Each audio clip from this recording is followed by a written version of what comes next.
Hello everyone, आज मैं आपके साथ छोटे बेबी का हेयर कटिंग शेयर करने वाली हूँ कि कैसे अगर आपके बच्चे का हेयर बढ़ जाए तो आप घर पे कटिंग कर सकते हैं। तो ये मेरी बेटी है जिनके बाल कट करने थे, काफ़ी बढ़ गए थे। काफ़ी समय से मैं बोल रही थी पर कटवा नहीं रही थी। आज राज़ी हुई है तो इनके हेयर को मैं कट करूँगी। देख सकते हैं इनके बाल काफ़ी कर्ली टाइप के हैं। जब बड़े होते हैं तो सीधे नहीं बड़े होते हैं और ऊपर की तरफ मुड़ते जाते हैं। तो काफ़ी इस तरह के हेयर को कट करना और कट करने के बाद फिनिशिंग नहीं दिखती है। तो इस तरह के हेयर को आप कैसे कट करें, अगर आप बिगिनर्स हैं आपके लिए भी हेल्पफुल होगा और घर पे अपने बच्चों का हेयर कटिंग करेंगे तो भी आपके लिए हेल्पफुल होगा। तो पहले क्या करना है, बाल को अच्छे से शैम्पू करना है और एकदम गीला करना है बाल, और बाल को 2 भागों में डिवाइड करना है। ऊपर के बॉक्स सेक्शन बना के ऊपर के बालों को मैंने सिक्योर कर लिया है और नीचे के हेयर्स को कंघी करके फिंगर के बीच में फंसा के 2 फिंगर के बीच में फंसा के आपको जितने शॉर्ट करने हैं, मुझे ज़्यादा शॉर्ट नहीं करने हैं, इनके हेयर को लंबा रखना है क्योंकि इनके बाल जो है छोटे करने पे बहुत ज़्यादा छोटे रखो तो सही लगते हैं, अगर थोड़े से बड़े रखो तो बाल बढ़ते हैं तो बहुत ही अजीब हो जाते हैं क्योंकि बाल स्ट्रेट नहीं हैं, कर्ली हैं, वो मुड़े मुड़े से रहते हैं। और मैं सोच रही हूँ थोड़ा सा इनका बाल बड़ा करें ताकि एक पोनी अच्छे से बनाए। तो इस वजह से बाल बहुत बड़े हो गए थे, बहुत अजीब सा लग रहा था। काफ़ी जिद करने के बाद ये जो है बाल कटवाने पे राज़ी हुई हैं। इनको बाल भी रखना अच्छा लगता है। तो आपको यही ध्यान देना है कि इस बाल को आपको उतना कट करना है जितना आप सोच रहे हैं, उससे 1/2 इंच कम ही करना है क्योंकि ये बाल कटने के बाद थोड़े से पीछे खींच जाते हैं।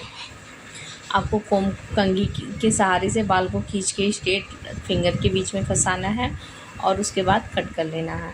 एक बार आप कट कर लेंगे तो उसी के बराबर आप जो है सारे बाल को, थोड़े से कटे हुए बाल, थोड़े से ना कटे हुए बाल को फिंगर में फंसाएंगे, उसके बराबर कट कर देंगे। आप देख सकते हैं मैं कैसे कट कर रही हूँ, इसी तरीके से आपको इक्वल कट करना है। मैं इनके बाल को ज़्यादा शॉर्ट नहीं कर रही हूँ, सिर्फ इक्वल कर रही हूँ, एक बराबर हो जाए, थोड़ा सा देखने में ठीक लगे। तो कटने के बाद काफ़ी अच्छा लुक आया भी था, पर 2-3 दिन बाद ये वीडियो मैं कम से कम 5-6 दिन बाद शेयर कर रही हूँ आप लोग के साथ। तो 2-3 दिन बाद फिर इनके बाल जितने शॉर्ट थे उतने बाल में ही जो बाल कटे हुए थे वो मुड़ मुड़ के ऊपर हो गए। पता ही नहीं चल रहा था कि हेयर कटा हुआ है, पर कटने के बाद काफ़ी अच्छा लुक आया था। तो अगर आपके बेबी के भी हेयर इस तरीके से कर्ली है तो आप घबराएं नहीं। अगर आप कहीं पार्लर या कहीं भी कटिंग करा रहे होंगे तो आपको लग रहा होगा कि कटिंग अच्छे से नहीं हुआ है, तो ऐसी कोई बात नहीं है। बाल ही ऐसे हैं कि कितना भी सही करेंगे, जब तक गीला रहेगा तब तक थोड़ा स्ट्रेट दिखेगा, उसके बाद जब जहाँ ड्राई होगा वो बाल अपने शेप में लेके और बाल मुड़ जाता है। तो इस तरीके के जो कर्ली हेयर्स होते हैं उनको जो है आप जो है घबराइए मत, उसको स्ट्रेट नहीं कर सकते हैं। आप देख सकते हैं मैं गीला बाल में कट कर रही हूँ तो काफ़ी स्ट्रेट आपको दिख रहे हैं। ड्राई होने के बाद बाल मुड़ जाते हैं। उसके बाद जो मैंने क्लेचर लगाया हुआ था, मतलब सिक्योर किया था बाल, उसको खोल देंगे और साइड से पूरा ये सामने वाला फ्रंट वाला दोनों पट में जो है बाल को करेंगे फ्रंट की तरफ से दोनों साइड, और फिर वही उसी के बराबर ग्रिप बना के फिंगर में फंसा के सारे बाल को इक्वल करेंगे।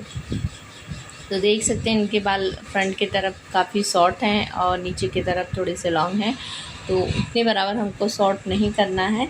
तो जितने जो लेंथ हैं उसी में हमको इक्वल करना है। तो मैं जहाँ तक जितने शॉर्ट हेयर हैं उनको इक्वल 2 फिंगर में फंसा के इक्वल करती जा रही हूँ।